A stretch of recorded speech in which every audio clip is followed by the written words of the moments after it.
Recording in progress.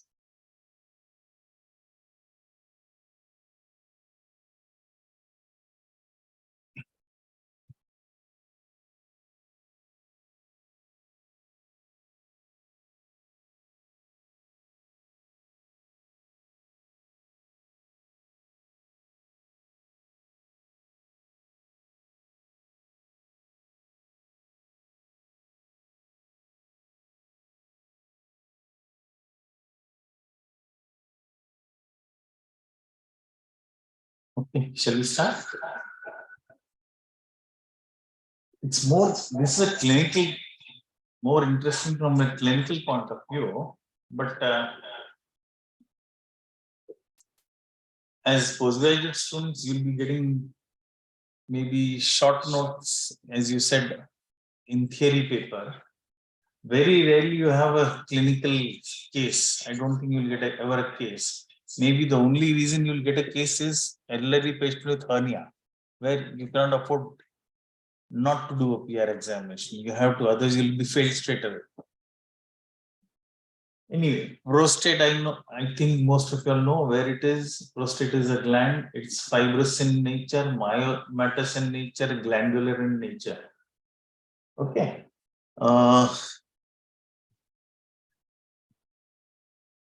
It's not moving.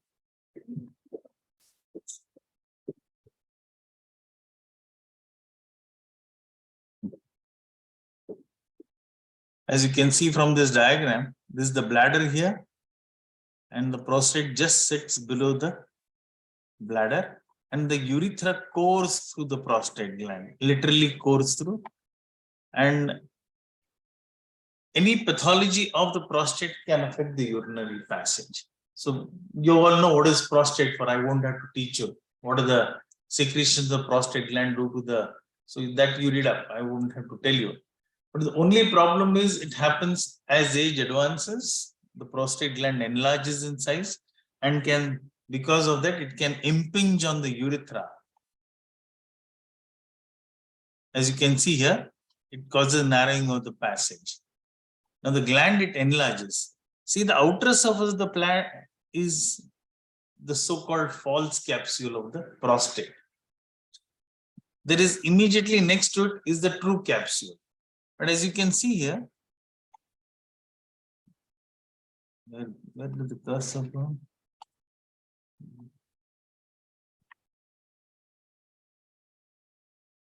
This will be the true capsule, the surgical capsule. So prostate, enlarged prostate has 3 capsules. Now the surgical capsule is the capsule which is relatively avascular. You understand?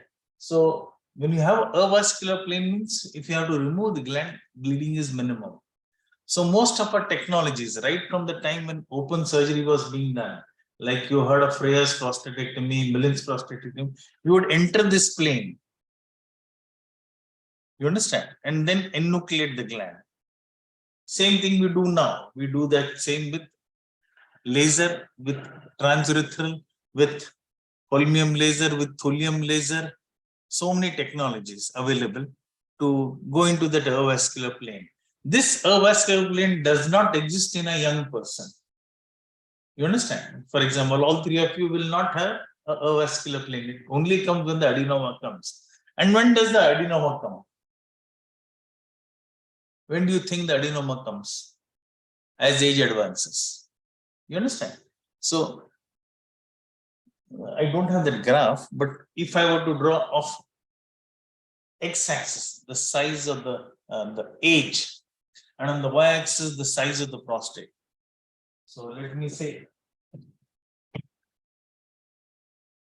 this is the graph, x-axis is the age, and y-axis is the prostate. When a person is born, he is born with a certain size.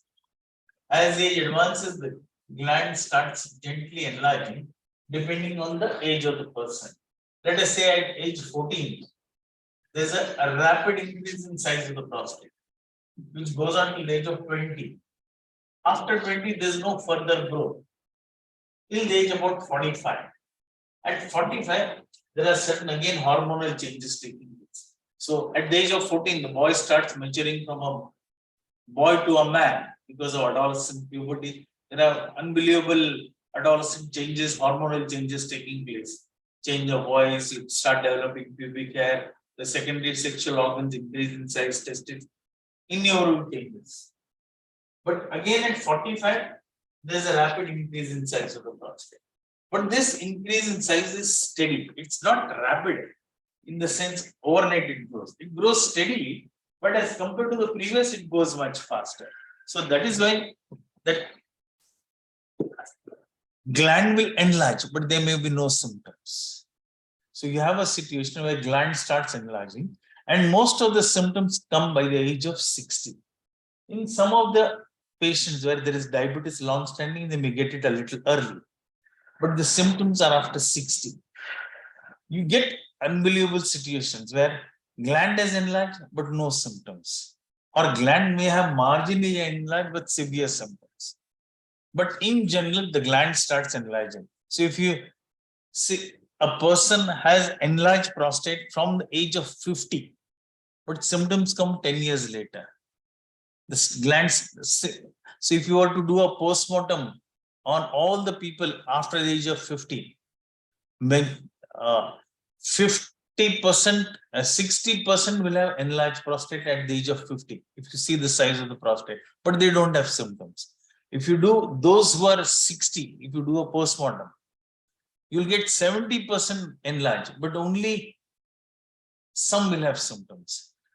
If you do at 80, again, you'll have only 70% getting symptoms. At the age of 90, 80%, but at the age of 100, 100% will get the symptoms. But we are talking pure enlarged prostate. Okay. So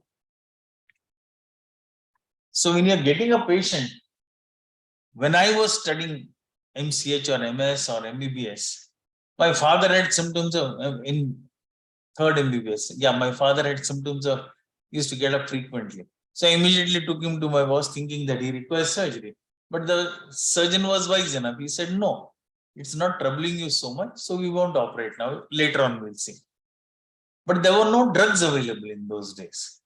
Absolutely no. 25 years back, only the first alpha blockers started coming and we started using drugs. Otherwise, every patient with enlarged prostate, we were operating. You understand? So we had more number of cases then than now. So you have to treat all patients like a urophysician. Assume you're a urophysician and start treating the patients. Like any patient who has diabetes, hypertension, so any average good physician can also start treating enlarged prostate symptoms. There are some preventive measures that can be taken, lifestyle modifications. Now, these are difficult to maintain. You can see the prostate enlarges, it's going to enlarge in everybody. But if you take some of those people who are on herbal, those sadhus and all those who do, all that meditation in the Himalayas and all, they have enlarged prostate, but they hardly develop symptoms. Their lifestyle modification. So in general, it is believed that heavy proteins may be the cause for enlarged prostate, for symptoms to come up. My grand uncle had enlarged prostate, but he was a yoga teacher. And when we operated at the age of 97, he had 80 grams prostate. At the age of 97, we did open surgery. He died after 3 years of a heart block, but that's beside the point. So many a times the prostate doesn't come, it's other illnesses which can come out. Thankfully, we now have medications.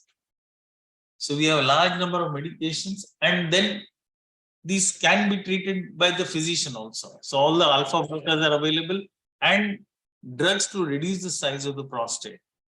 What is called as 5-alpha reductase inhibitors. So you know what that does?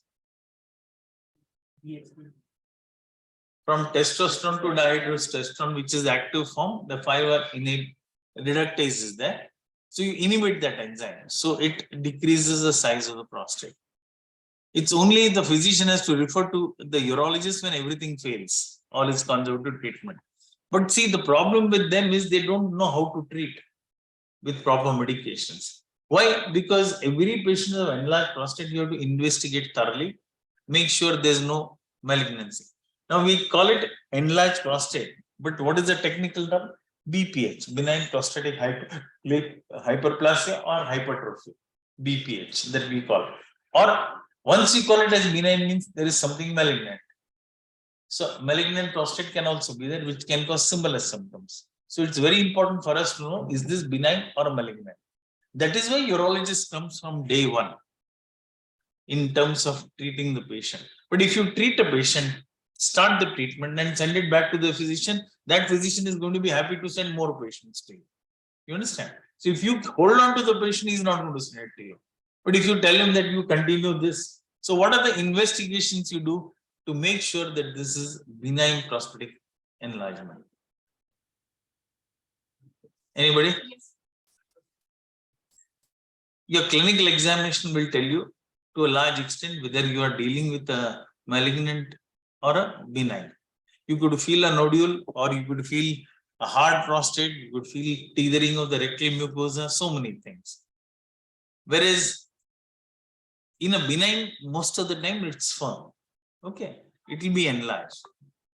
Now, when I was studying, we did a study wherein we were appearing MCH. That time we had 3 bosses. So first boss said, this is grade 4. Then we felt it was grade 2 as postgraduates. So we asked our boss, sir, why not same patient be examined by all the 3 teachers and give? And we won't tell who said what. And one person would copy down, Dr. Bapat said it is grade 3, Dr. Patel said it was grade 2, and Dr. Prabhu said it was grade 4. And we also came to one postgraduate should say. So each patient underwent 4 times PR. Sorry for the patients, and we got astounding results. So finally it boils down to it, very difficult to say what is enlargement. Why? Why it is difficult to say? It's enlarged or not enlarged? Tell me. It all depends on how good is your finger. It all depends on whether the rectum is loaded. All depends on whether you do a proper examination or not.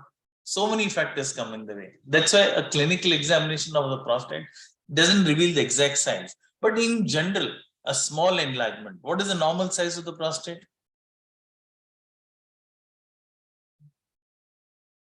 You will tell grand. That is because you are telling because you have ultrasound. But to say it's normal, it will be the size of a supari. You've seen not the supari which we eat with the pan, not the South Indian ones. In Maharashtra, you get that different kind of supari. You understand? It's the size of a supari, and then it steadily enlarges in size. So for you people, if it is the size of a supari, just Google and see what is the supari size. What is the size? That will be the normal prostate in size. But an enlarged prostate can go to grade 4. So it will be a small right guava, small size, not very. In general, you can say that you can't reach the top of the gland with the finger, and you have to roll your finger from this side to that side. Then it will be a grade 4. So 2, 3 are variations in between. You understand? So it's very difficult to say why clinically you can't standardize, because everybody thinks differently, everybody feels differently. So now when it comes to the treatment by the urophysician, he obviously has to, when does he have to refer to the surgeon? So he has given the medications, and then the medications don't act, or when surgery is required. So that's when the urologist comes into the picture. So urophysician can take the history. Now we have something called as IPSS score. Heard of that? International Prostatic Symptom Score, or the AUA, American Urology Association score. I think I have the picture of that. Here it's a standardization of symptoms. So when you say it's enlarged prostate and you're diagnosed clinically, we standardize the symptoms. There's not much difference between the IPSS and the AUA, minor variations. But in general, you ask a leading question of the patient. Example, last 1 month, how often have you felt that you not completely emptied your bladder? You never felt, that is 0. You felt in 5 times only once, that will be count score of 1. Half that, less than half the time 2, 3, 4. Almost always will be 5. So write down that patient's name and 5 here. Over the last 1 month, how often urinate every 2 hours. You passed urine and again you have to go within 2 hours. So never 1, 2, 3, 4, make a score like that. You understand? So how often have you felt you had a week, your flow is not good, it doesn't go distance, it falls at the feet? How often you felt you have to strain or push to pass urine? These are all standardizing the symptoms of enlarged prostate. And again, you got up at night, that is nocturia. So again, you have a score, and at the end of that, add the score. Okay. So that's how you get the AUS symptom score or IPSS score. But to this, you have to add one more. How much does it trouble you? You may be having a large score, but if it doesn't trouble, so some people it troubles. So that is why we have one more score which is added called as the bothersome score. So if you're ask this leading question, if you are to spend the rest of your life with the way you are today, how will you feel? Will you be? It is from 0 to 6. Will you be delighted or will you feel terrible? You understand? It's 0 to 6. So based on that, we have a score there. So once you do that, add this score to the earlier score of IPSS. And then when you have that score, the final score, you have mild symptoms, it will be score 0 to 7. Moderate symptoms, it will be 8 to 19. And severe symptoms will be 20 to 35. So for every patient, you have to have a score like this. And then it's important to have the score because you start treatment, you start medical management. And then at the end of 1 month or 3 months, again do the score and ask him how much is the improvement. So you know objectively, you know subjectively things are improving. Objectively, we also determine whether he is improving or not. Sorry. So here is one test called as uroflowmetry. You understand? So you've done a clinical examination, you've done PSA, and you diagnose that this is a case of enlarged prostate or BPH and not malignant. Just as an added thing, prevention. In the Second World War, the Germans did a lot of bad things. Everybody knew that testis helps in the trophic influence on the prostate to grow. So they did routinely a lot of patients, they emasculated them and checked whether prostate grew or not. It did not grow, obviously. So, but that can't be used as a preventing method. It's too ghastly a method. It has been found out regular yoga helps. And regular autophagy, that we do that upvasa. So it is good. Those who do a lot of upvasas, that prostate may grow in size, but the symptoms are not much. So these are all the things that,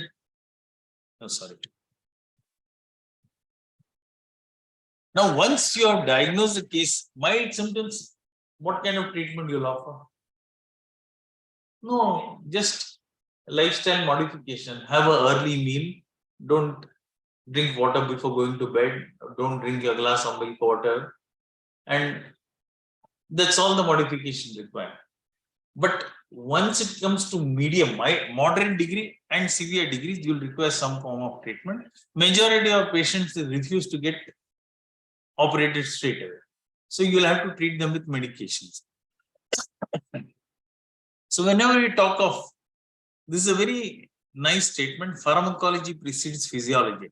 In those days, we did not have these drugs. But once these drugs came, then we started understanding physiology better. You started having alpha receptors, beta receptors, alpha 1, alpha 2, all those receptors. So these drugs helped us to understand our though physiology is supposed to precede pharmacology. But here it's a funny situation. Once you developed a drug, we started understanding physiology better. So the earliest drug that came, so every prostate has a static component and a dynamic component. So I'll just go back to in the middle figure, there is a concentration of alpha receptors here at the bladder neck, a little in the bladder, and entering into the prostatic urethra on the surface of the prostatic epithelium. And this is the prostate. So now you have a static component. Static component is gland enlarges. That is a static part. But the dynamic component is the one where the receptors are. So you have small size prostate, you could easily treat with prazosin. These are all alpha blockers. Doxazosin, terazosin. But the first sensible drug that came out was tamsulosin, the real selective alpha blocker, because all the first three drugs, prazosin was very effective but caused severe postural hypotension. Doxazosin and terazosin came, but they hardly had any effect. They had more side effects than effects. But tamsulosin was the first selective alpha 1 blocker.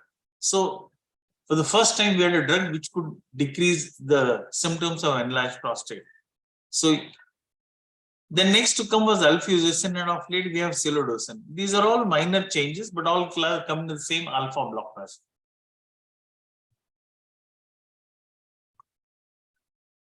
So whenever you have a small gland, let us say you have a gland which is 30 grams, 35 grams, you can easily manage with just the dynamic component, no need to give the static component. So any of these three drugs you can give. Finasteride and dutasteride. First came finasteride, which is not much used by urologists. Nowadays, more used by dermatologists for baldness. But unfortunately, they don't explain the side effects of the drug. So patients come very upset that they have lost they had dry ejaculate. And most of the patients who come for baldness will be youngsters. So it takes some effort to explain to them. The dutasteride came next, and that is the real more effective than finasteride. And that's what we use for the static component to shrink the prostate. And the dynamic. So now, if you have a very large gland, we use a combination of the two. Dutasteride plus silodosin, or dutasteride plus alfuzosin, or dutasteride plus tamsulosin. So you take care of the dynamic component and the static component. You start treating. How do you know that the patient is improving? So that is subjective. Patient is improving, and objective. So symptoms wise, patient will start telling, sir, I'm getting a better flow. My previous flow was poor. My flows are better. I can pee a little distance. My frequency is coming down. These are subjective. So when we start treatment, we tell them that take it for 1 month and come. The drugs act within a week's time, but better get for them to get improvement within 3 to 4 weeks. So I call them after 1 month. At the end of 1 month, if call them, ask them whether they're feeling better or not. Majority of the patients respond to the drugs. Small percentage may not respond. Now, if they respond, tell them to continue the treatment, and we call them at the end of 3 months. And that time we do the objective part. Objective part is determining whether the gland has decreased in size or not. That is best way is ultrasound. Okay. Now that you have ultrasound, you have a good method to determine objectively the size of the prostate decreasing or not.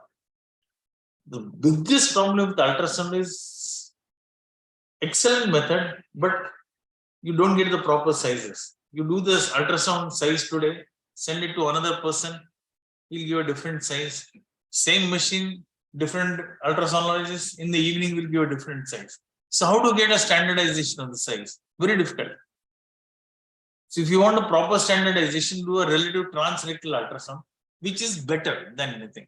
But even there, they make mistakes. Overall, in general, you come to know the size. Now, if you want, why size is important? Nowadays, not so important, but once upon a time, size was very important because there used to be big glands. We used to do TR. And heard of water intoxication syndrome? You must have heard, no?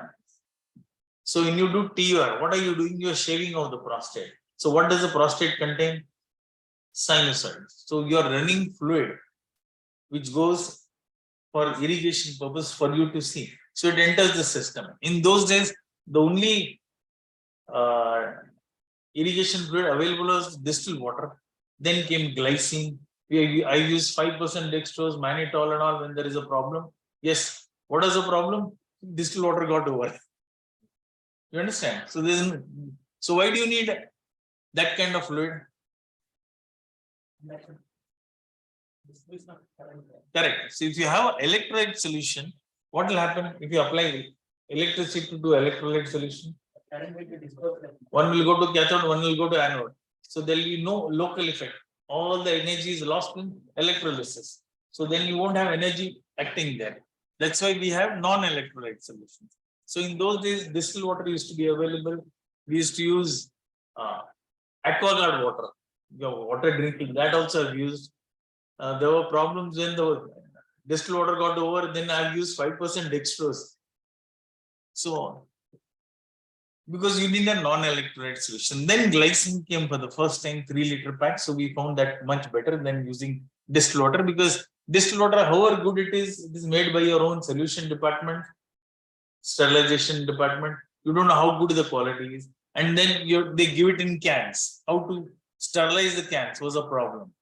So we used to use formalin vapor for the cans and then put the distilled water in that and then put it in the can.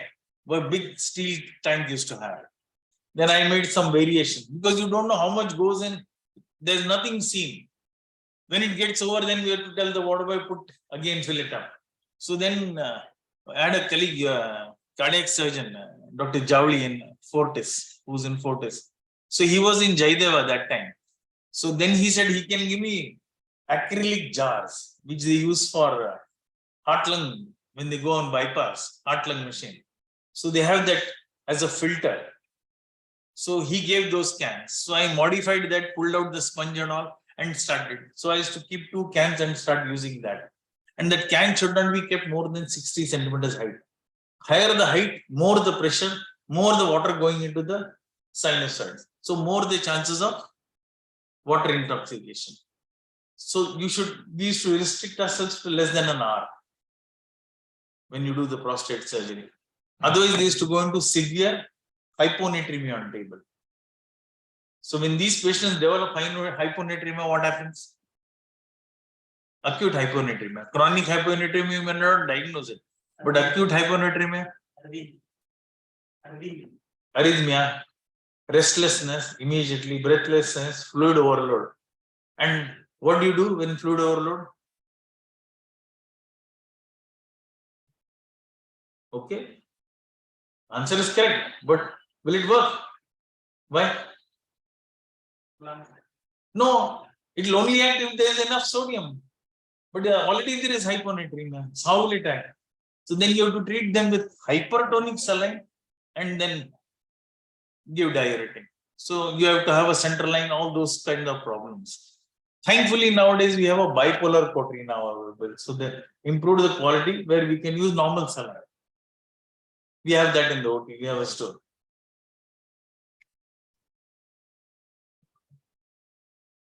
There is a watershed moment in the treatment of prostate wherein from the urophysician, you are forced to come to the urosurgeon and you need to surgery. Now, watershed moment means, you know what is watershed, na? It's an area of ridge which separates waters flowing between 2 rivers. So, or it's an event of making a sudden turning point. The river takes a sudden turn. That's called as a watershed moment. So that is the watershed moment for prostate wherein you have to think of intervening. But we are talking just now only of clinical scenario of enlarged prostate. But do we get such a pure case of enlarged prostate? Rare, very rare. As Sharath will also tell you. He's got enlarged prostate, he's got ischemic heart disease, he's got hypertension, he's got diabetes, he's case of CVA, he's got overactive bladder, has a pacemaker, he's a post-angioplastic case, post-CABG case, he's on blood thinners, he may be having DVT, he may be having infection. All combinations. So it's not easy to tackle such patients. Please remember that. That's why I said different clinical scenarios. So each one will come with, he may have 3 illnesses, he may have 2 illnesses. So it takes a lot of effort on our part to coordinate with the primary physician. Now, for example, if it is a case of CVA, I have to talk to the neurologist. Second, is this patient may have mild enlargement of prostate. He's developed the CVA.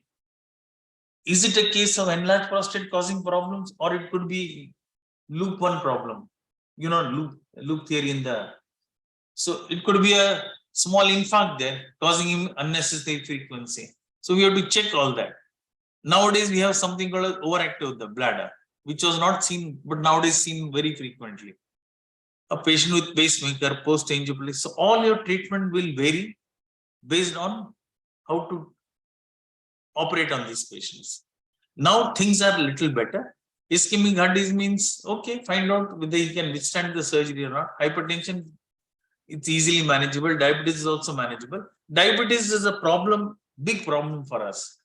If it's long-standing diabetes, there is invariably diabetic cystopathy along with your diabetic neuropathy. So the bladder is less active.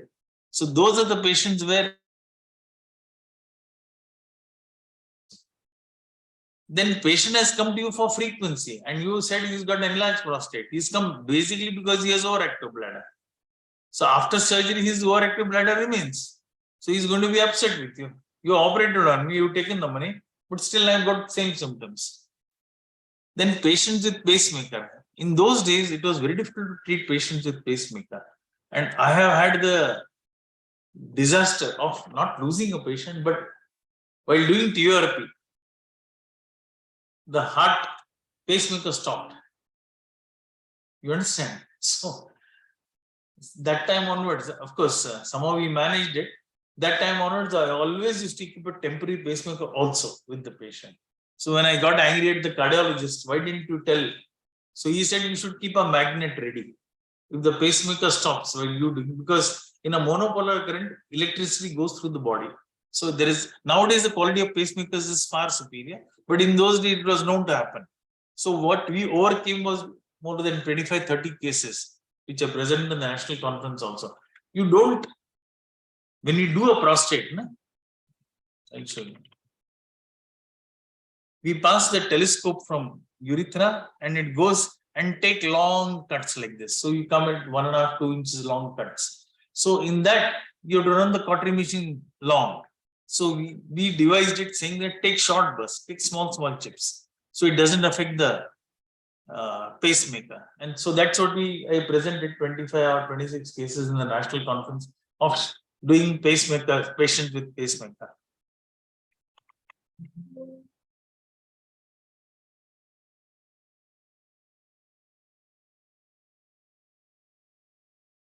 So when it comes to a watershed moment where definitely the urologist has to do the surgery, which are those cases? Most of the times it's complications or drugs are not effective. Patient is very happy that the drugs are acting and doesn't want surgery, but now suddenly it comes with a complication. It could be infection, it could be recurrent bleeding, or the ultrasound shows back pressure changes, or the renal dysfunction, rise in creatinine. Or the last but not the least is patients demand surgery. A patient who never wanted surgery suddenly starts asking for surgery. Then your antennae should be up. Why? Because most of the time they'll always ask you cost of the treatment. So it costs X amount. And we have to take into consideration all the comorbidities, different endpoints, different patients. I had a patient, American. He was sent to me by my brother-in-law only. He took treatment, very happy. He's improved. Then he said, I'm going back to America. Then I told him, take these medications, buy here and go because it is cheaper. No, I don't believe in your Indian medicines, he said. He went to America and there he bought the medicines. At the end of 1 year, he had developed symptoms of enlarged prostate again and he was advised surgery. So he sent me a legal notice from America. Can you believe it? Saying that you told, I said, yes, I have explained to you that the drugs will stop after some time. Then he sent an apology letter saying that I'm sorry, sir, I should not have acted in haste. See, different patients will demand different things. Now, his problem was I have spent $4,500 on the tablet for 1 year. And now another $10,000 for the surgery. That's why he was upset. Then I told him also, I told you buy the medicines in India, it will not be $1,000 also. You wasted. Then he said, I'm sorry, sir. So every patient will have different. Again, patient from rural area, it's best to treat initially only a surgery. You cannot expect them to come for follow-up every monthly, 3 monthly, get repeat. So best is finish off the surgery state. I'm talking practical. Educated patients who are within the city, treat conservatively and as and when required, think of surgery. So the endpoints are different. And everybody will have different comorbidities. I told you 7, 8 comorbidities and cost of the treatment. So everything is totally variable. So here is a situation where you have to take these parameters into consideration and then think of surgical intervention. Now today we hardly do open surgery. The last millions prostatectomy are done We did one 6 months back. Large gland, more in the nature of trying to demonstrate the surgery than actually we could have easily done. Then we had earlier TURP using the monopolar. We still have that. Now TURP bipolar has come. And now we are also doing what is called as enucleation dissection, Chinese method, which I presented in the national conference, where you enucleate, just like you do holmium enucleation or you do finger enucleation, we can do with the loop also. In between, a lot of other methods have come. Transurethral vaporization of the prostate. You have a different kind of loop, you touch it using cutting current. You know, there is cutting and coagulation current. Using cutting current, the heat generated is considerable and it vaporizes the gland. So that is called as transurethral vaporization. There is something called as transurethral needle ablation. Cystoscopy, I did about 4 cases, 4 or 5 cases. And under scope, put needle into the prostate gland and confirm the position of the needle through a transrectal ultrasound. And it's like a microwave. Connect the 2 needle probes to a machine and the temperature rises to 55-60 degrees Celsius, and then do it for half an hour and then take out the needles. Because of the hypothermia inside, it causes avascular necrosis. It's an excellent method. Theory practically doesn't work that well. So at the end of doing those 5-6 cases, I had to do TRP in at least 2 of them. So that is a problem. There is something called as TUMT, transurethral microwave therapy. It's a special catheter they introduce. It has a special balloon and hot water runs through that. And that balloon is in contact with the prostate or the prostatic urethra. It's very popular in America, or was some time back. Urologist is also very happy. Patient was also happy because urologist got more money just putting the catheter and doing the procedure. It worked wonders, but recurrence rate was very high. When it comes to recurrence, means you have to revision TURP. So urologist was happy, insurance company willing to pay, and that was $1,500 surgical professional fees, whereas TURP was $650. So they were very happy because keep in your consulting room 1 hour the patient, let him lie down there, you use the next room, you do the other OPD procedures. Then there's a cryosurgery. Absolute alcohol injection also, either perineally or transrectally you could do. Cryosurgery, excellent method, but severe secondary infection. Then nowadays we have intraprostatic stents. We had recently put on a patient. Nice stents. In those days we had temporary stents, very poor results. Nowadays there's a nice stent that has come, Allium company. We had done 2 or 3 cases. Earlier I'd done about 4 or 5. So please understand, there are multiple parameters to be taken into consideration before you jump to any procedure. If it is a blood thinner being used, you have to change over. If it's a recent myocardial infarction, he has undergone angioplasty last 3 months, then best is to wait for the surgery. But if you still have to do the surgery, talk to the cardiologist. He'll stop the blood thinners, but keep them on Clexane or something like that, and then do the surgery. And also explain to them everything, that there's going to be a dry ejaculate, whether it's an old patient, young patient, please explain to them the consequences of surgery. As I told you, there are a small number of patients where they never were for surgery, but suddenly they come off surgery. So we did a transrectal ultrasound, no infection. But during surgery, we had microabscesses. So a patient would suddenly demand surgery. Please remember, there could be infection. Once it is infection, means you have to keep antibiotics for 3 to 4 weeks. Then you have to keep into consideration the cost of the treatment. Laser is costly, TURP is cheaper, intraprostatic stent is also available, that is also costly. And different endpoints. A rural patient may want to immediate surgery and wants to go home cured. Urban patient may agree to surgery, but dry ejaculate may be a problem for him. Especially those who have very vigorous sexual life even in old age. So you have to inform them that. Urban patient may not agree to be hospitalized for many days, so he wants to get back to work immediately. So he'd like to have something like laser. And also foreign nationals, you have to think of different kind of treatment based on what their demands are. pain, sir? That is why they're asking.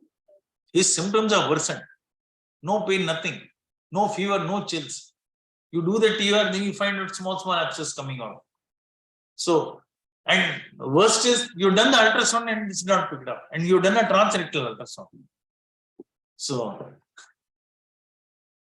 now let us come to what I spoke was pure BPH. But many of these patients have other problems like overactive bladder and BPH. Overactive bladder is a symptom where you have to go unnecessary to pass urine. There's no organic cause for it, no obstruction, nothing. They simply are very high bad frequency. We have a lot of drugs available. Earlier drugs were probanthine, banthin, and SSRIs which are used for depression. Then came the real selective drug, tolterodine, sorifenacin, darifenacin. Unfortunately, they come one after the other. They don't come together. So we tried a lot of tolterodine, excellent drug, but a lot of side effects, dryness of mouth. Solifenacin came next and darifenacin. So those who used tolterodine, when solifenacin came, we started using solifenacin. When darifenacin came, we started using that. Now we realize that solifenacin is the best of these three. The latest to come is beta agonist mirabegron. That is one which is about 5-6 years back it came. Excellent drug. It is a beta agonist. It's a different molecule itself. So that has come and it has made a big difference. Surprisingly, sildenafil and tadalafil, Viagra, they are found to be useful. Not so much sildenafil, but tadalafil. Now, tadalafil came later on. Initially, Pfizer brought in their Viagra. They made a huge profit of Viagra. Then tadalafil came, same class of drugs. You have next is vardenafil, udenafil, avanafil, so many. Now tadalafil came and it came as a, because sildenafil was used as a drug for 6 hours only for erection.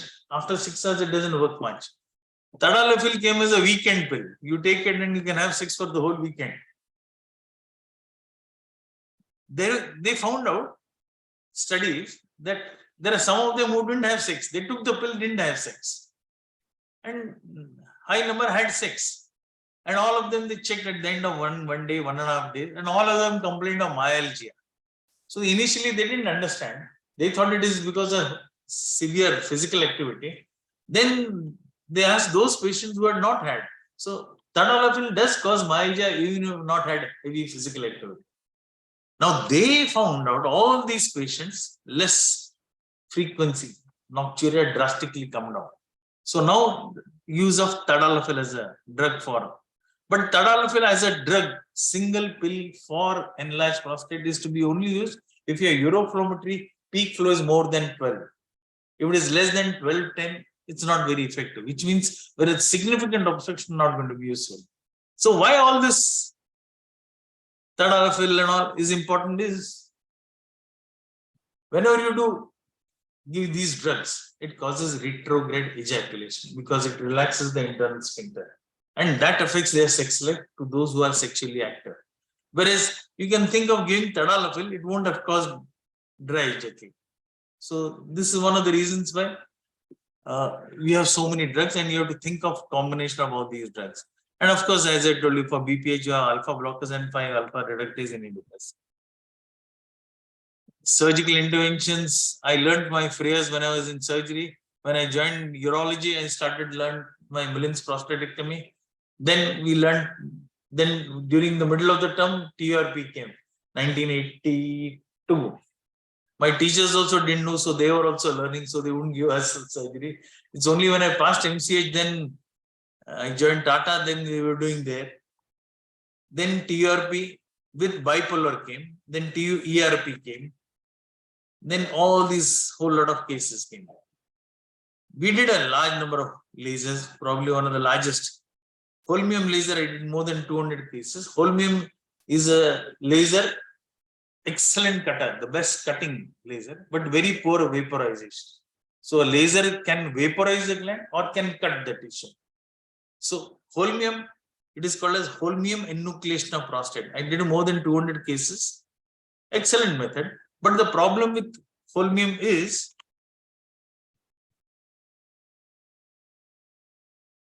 you enucleate the gland and the whole gland is pushed into the bladder. Then there's a large gland in the bladder. So you need one more instrument called as morcellator to make it into chop up into small bits so that it can be sucked out. A large lobe cannot be sucked out. So that's what we started doing. So holmium is what I did large initially. That was the earliest laser. Then came diode. Average laser, not great, but each laser has a point of penetration.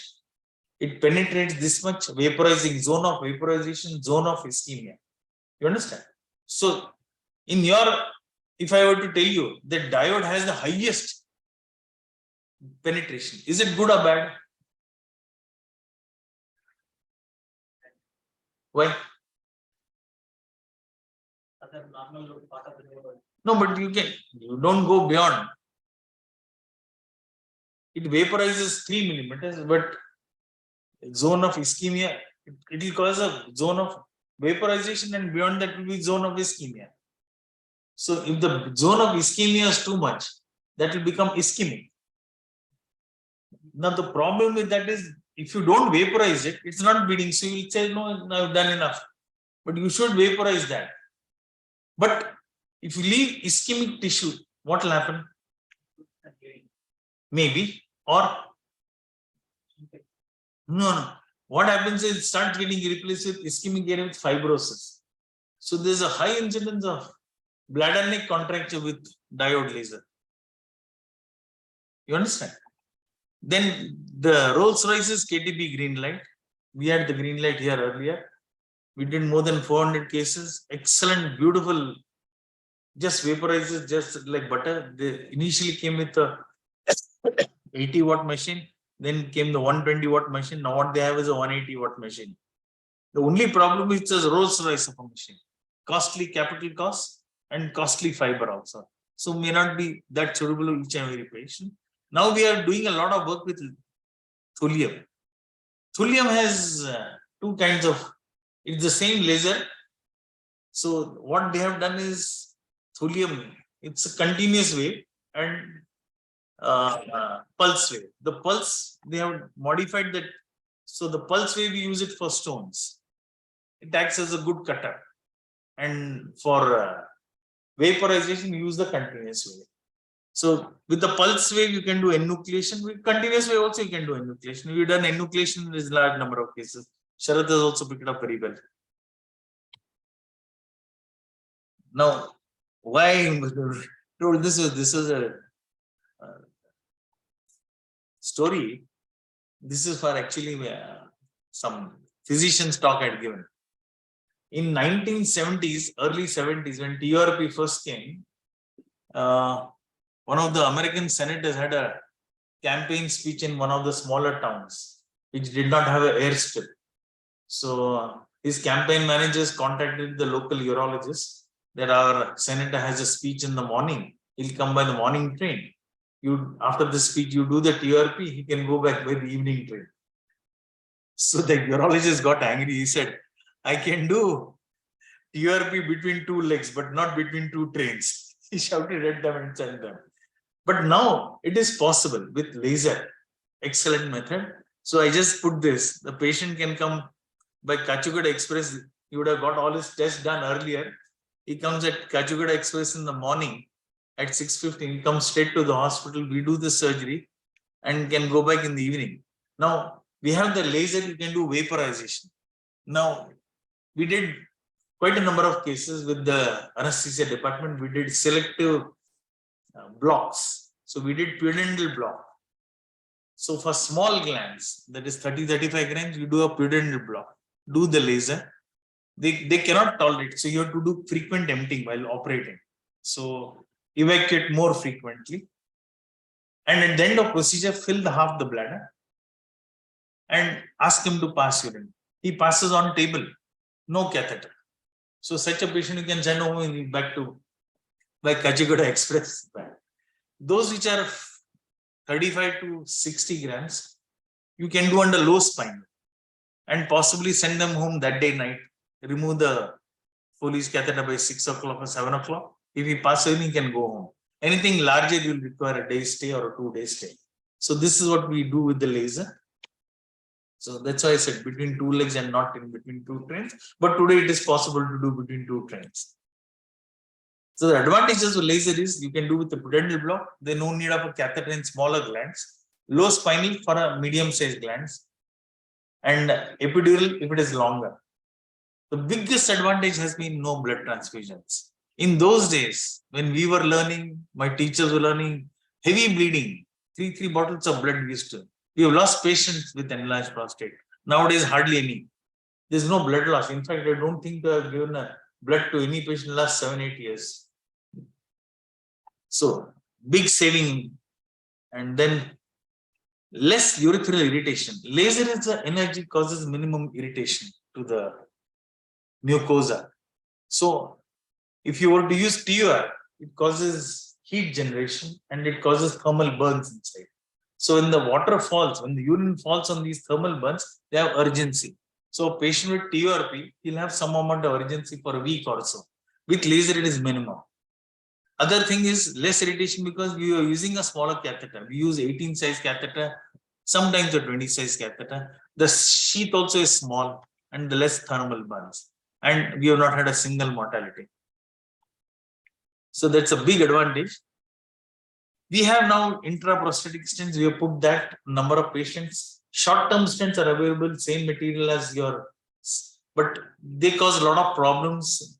It is temporary, 3 months down the line, you have to pull it out.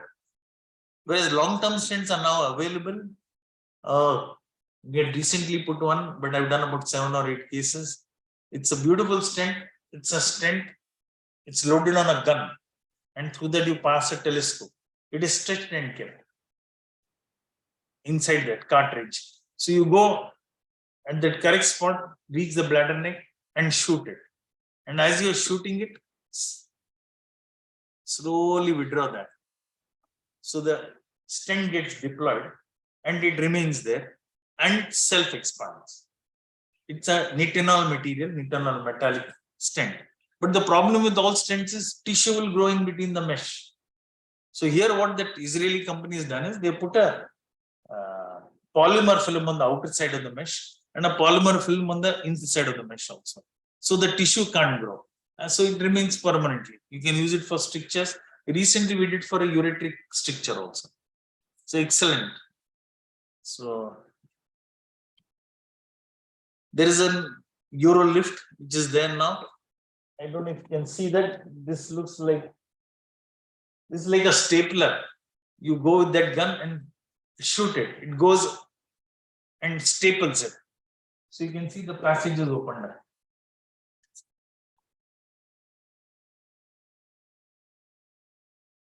Rhythm is one they use way of running through needles into the prostate glands. Hot vapor. So it causes avascular necrosis, similar to the tune and all. These are all methods which are good, but less painful, less traumatic, but still long-term results. Still today, the gold standard is TURP. The platinum standard could be TUERP or laser. Why laser is not the platinum standard in spite of the best advantages? Where laser fails is probably you don't get, when you do vaporization, you don't have tissue. Whereas in TUR, you have a tissue.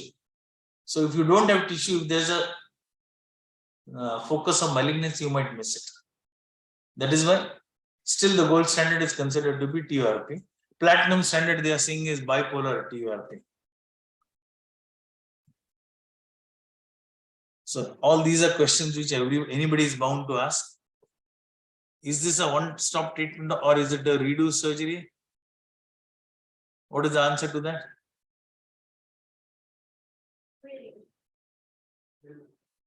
Most of the time we do enucleation, we go along the surgical plane. So majority of the cases that if at all you leave behind any tissue or prostate gland will be 5 grams, 7 grams and all. And the whole capsule shrinks. For that 5 grams, 10 grams to enlarge in size, he should live another 50, 60 years, which is not likely. So most of the time they don't develop enlarge. But then they develop other problems because of the heat generated. They develop bladder neck contracture, or they may develop a stricture urethra. So a redo surgery may not be prostate. It could be for other complications, stricture or bladder neck contraction. I had only one patient. I've done about 4 redos for real enlarged prostate, real recurrence, 4 times.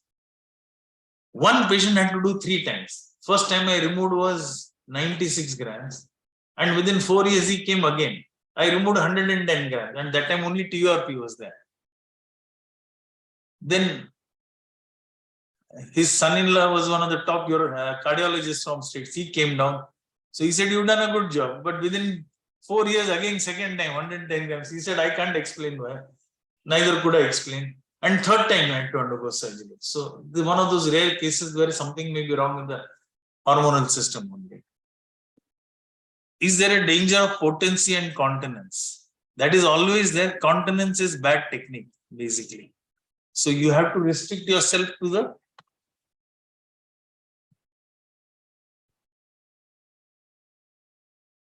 here, as you can see, this is the external sphincter, and here live the internal sphincter.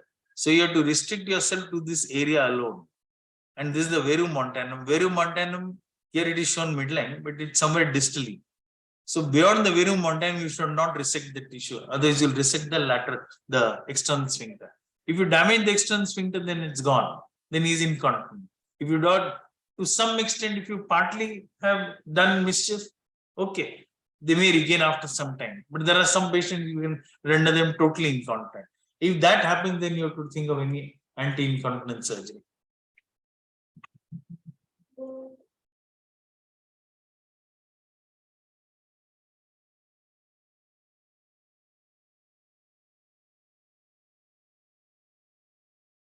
There's no danger to potency. You can get erection, but they develop retrograde ejaculation. So some of them are unhappy about it. Continence, as I told you. Can one father a child?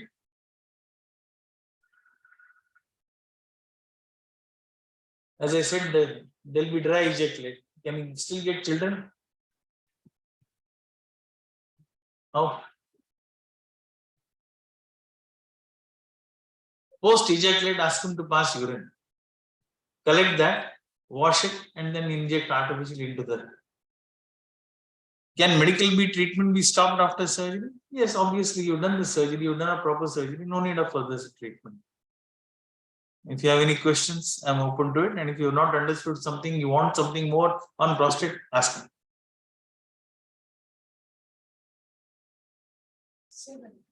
When we are doing research, how many we have that point we have to start? So one of these days you come while doing TURP. Especially it is best seen when you're doing enucleation dissection. You'll start seeing the capsular fibers coming. That's when you have to stop going beyond that. You understand? Many times we go deeper also. We see periprostatic fat also. Then that's why we tend to keep the catheter longer. So it's a plane. So when I'm doing the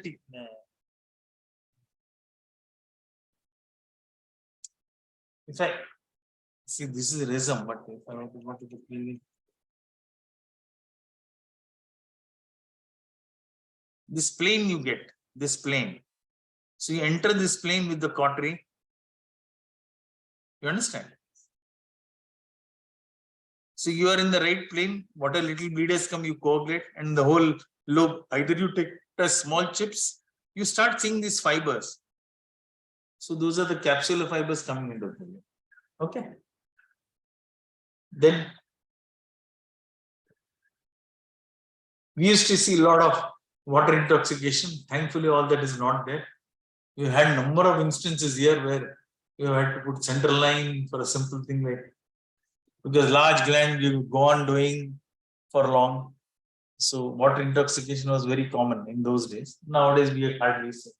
You seen any water intoxication? You see. But now with saline, you won't get. I have seen the blindness of it. Yeah, blindness. But thankfully, those are temporary. Yeah, thankfully. So, and biggest problem is those should be corrected very slowly. The blindness is because of it causes pontine hemorrhage. So you have to correct it very slowly. All hyponatremias you have to go.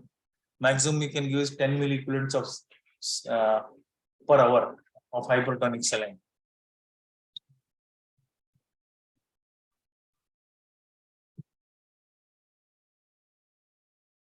You try to now from theory point of view, you better read. It's a racemose type of gland with dichotomous branching of all the ducts. So in chronic acute prostatitis, make sure the patient gets completely cured. So usually we give 3 weeks of antibiotics of acute prostatitis, not just 5 days. How do you diagnose acute prostatitis? All cases of acute UTI in a male, especially young patient, do a PR. Find out if prostate is tender. Means acute prostatitis. If it is chronic prostatitis, then treatment is rather difficult. They will come to you after miserable period. Now we have started doing what is called as seminal vesiculoscopy. We enter the seminal vesicles, give wash, and we have found reasonable results. But ultimate result is remove a prostate, and in the young patient, you don't want to remove his prostate. Laser does very good job for chronic prostatitis. Any other questions?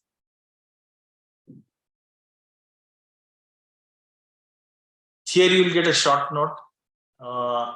Practicals, I don't think they'll keep a case of enlarged prostate. At the most, they might keep a case of malignancy of the prostate. Stupid question they'll ask you is it a postmortem specimen or it's a antemortem specimen? So a radical prostatectomy specimen. We have a few of them here. Please go and ask. Mounted specimens are in the pathology department. Ask them. So what all it will have? You will have a little of the bladder neck, prostate, and seminal vesicles, and the prostatic urethra. Anything more than that, you get a half of the bladder, then that is a postmortem specimen. Please remember that. Then that will be in the surgical pathology specimen. You'll ask surgical pathology specimens. In clinical case, I don't know, maybe at the most you can be asked about enlarged prostate when you get a case of hernia. I don't think they'll keep a case of enlarged prostate at all. All tissue has to be sent for biopsy. It's a must to make sure that there's no hidden malignancy. If there is one, then they have to be, it could be a single focus or it could be multiple foci. That depends on what the histopathologist said. If it is multiple foci, then you are a bad clinician because you didn't do a proper PR exam.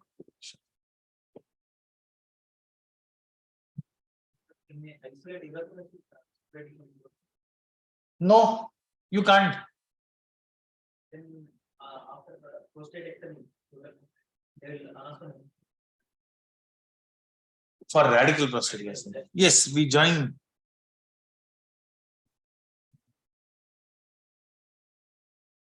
We disconnect here.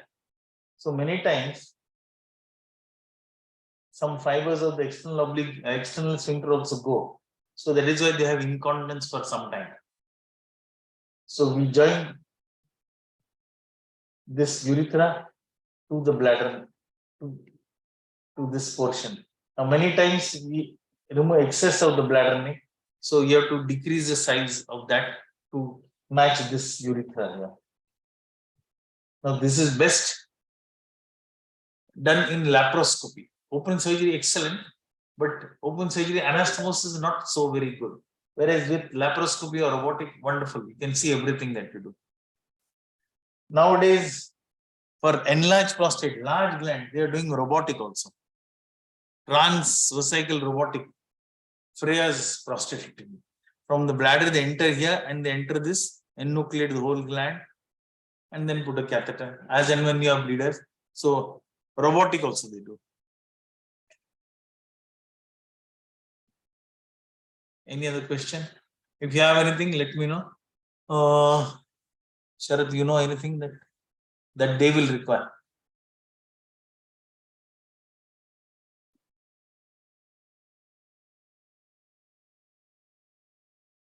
The biggest problem is multiple diseases we treat. None of them come as a pure case. So once I read a patient, I was telling you in the morning, na? When I was doing my MCH, we had a paper on patients who had undergone hernia surgery. That time the dictum was, if the patient has prostate, treat the prostate together. Why? Because the patient will continue to start straining if he has enlarged prostate. They did a urodynamic experiment on all these patients. Class so they did a urodynamic evaluation and found those they had treated with prostate also went on straining. So the problem was here, not in the. So at the end of 1 year, then they started improving. So you have to tell them that if there is enlarged prostate, we will treat it, but you don't have to strain. And if you keep on straining, the chance of recurrence of a hernia are on the higher side. That from surgery point of view. Okay. Okay then. It's a really vast topic, but then I try to condense it over. If you think something more, we need. What is prostate? Prostate. Now, how do we call them as LUTS? Lower urinary tract syndrome. Earlier, we used to call it as prostatism. Symptoms of enlarged prostate. So, what are the symptoms of enlarged prostate? I showed you that IPSS score. But if you think sensibly, what are the symptoms? You unzip your pant and start passing urine. So there is difficulty in initiation. That is called a resistance. Then stream is poor. So poor stream. Then there is straining. You start straining. Then you have interrupted flow. Then he will dribble after you. Then he'll come back. He said he feels he has not passed. So he has a symptom of incomplete voiding. And because he voids incompletely after 2 hours, he wants to go again second. So that is sort of frequency. But frequency per se is not an original symptom of enlarged. Frequency most of the time is because of overactive gravity. Okay. So that is why small prostate. There is one more thing. I showed you the